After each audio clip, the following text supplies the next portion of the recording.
Dr. Logan. I'm here at my Pilates studio in Los Angeles, and I'm back with another collaboration with Andrea Made of Pilates, and we are talking about how to get down and up from the mat. So we've talked about this before because it's important, and it's come up again because, well, we're part of the Struggle is Real series, and the struggle is real when it comes to getting down and off the mat.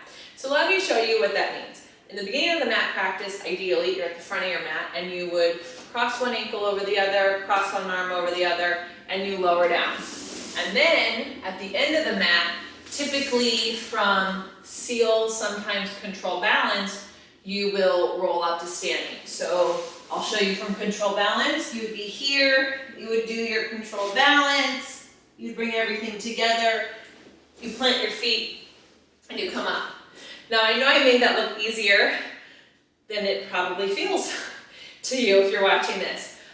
It takes practice. I'll never forget the first time someone told me to lower myself down. I think it was more like this, right? Because the truth is, let's get real, in our society, most societies, we don't go down and up off the ground. We go down into a chair. Chairs are getting higher, toilets are getting higher. So we're actually never really fully squatting. In a lot of cultures, especially where I like to take my retreats, this is how they work, right? They work in this position. They're so strong through here, the muscle that flexes a foot is so strong. Ours, if you're struggling with this, probably not. You also could have some knee and back issues that are just gonna make it harder.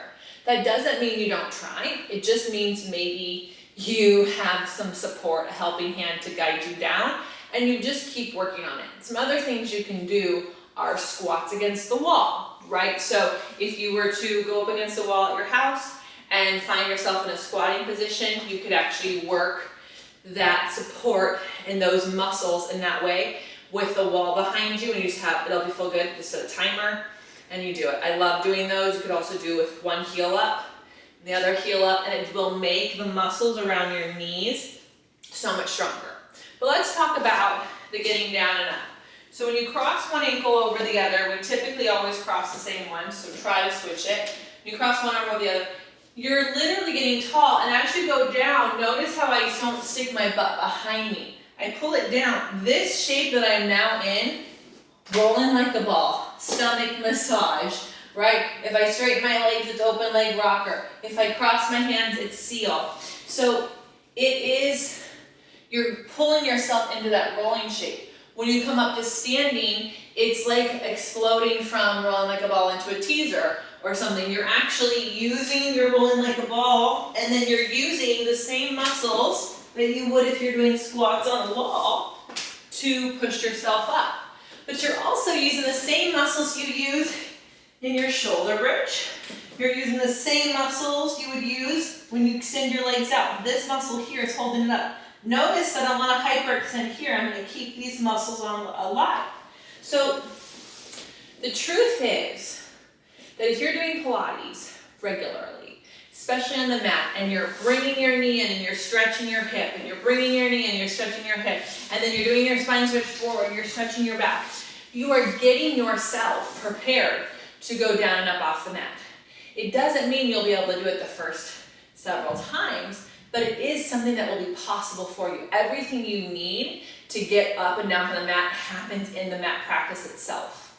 There is a fancy way to get on the reformer, and not necessarily off the reformer, but on the reformer, and it is basically squatting down, right? And when you squat down onto the reformer, you still have to pull your center in so you don't flop down. So if you have trouble getting down on the mat, notice where you get stuck, and then find a chair or a couch or a counter, some sort of platform that is just a little lower than that, and then practice slowing yourself down to that and pushing back up. And when you push back up, you're not pushing your knees back, you're pushing your feet down and extending through your seat. So I would definitely practice your footwork and your stomach massage on the reformer, and make sure that you're not doing it from your knees, but you're doing it from your leg strength, right? Your legs and your stomach. Also, get on the mat, get down any way you can, and roll like a ball, right? And you can also do something that I love to do. It also exists in part of a series in yoga, but you can roll and place your feet down and just try to lift your hips. And then you try to lift your hips in balance, right? If you can get yourself to here, it's just a matter of time and strength.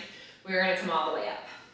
But one thing I know for sure is if you never practice getting yourself down and up to the mat, down to the mat and up from the mat, if you always just say, oh, I can't do that, and then you just kneel down, you won't ever be able to do it. So grab your teacher, grab a partner, grab a strap around a Cadillac, and lower yourself and lift yourself. Over time, those muscles will develop and it will be something accessible to you. And I know this to be true because when I teach my retreats, on the very first day after all those flights, almost everyone falls down safely, but they fall, right? And they all struggle to get up at the end of class. By the end of the week, after just taking class every day, once a day, they all, it may not be beautiful, can lower to the ground. So yes, if you have a knee injury, it may limit how low you will always be able to go. But the stronger everything gets, you never know what's possible for you. And guess what? We also just have time on our side. We have so much of it. So every day is a new day, every day is a new set. And 10 years from now, who knows what your body might be able to do. So give it a whirl. I have other suggestions on other pieces of equipment to help you practice this. But if you can, if all you have is the mat, you can still get there. Thank you so much for watching. Make sure you check out Andrea Maida Pilates channel for her tips on getting down and off the mat. And we'll see you next week to continue our Struggle is Real series. I'm Lesley Logan. Thank you so much.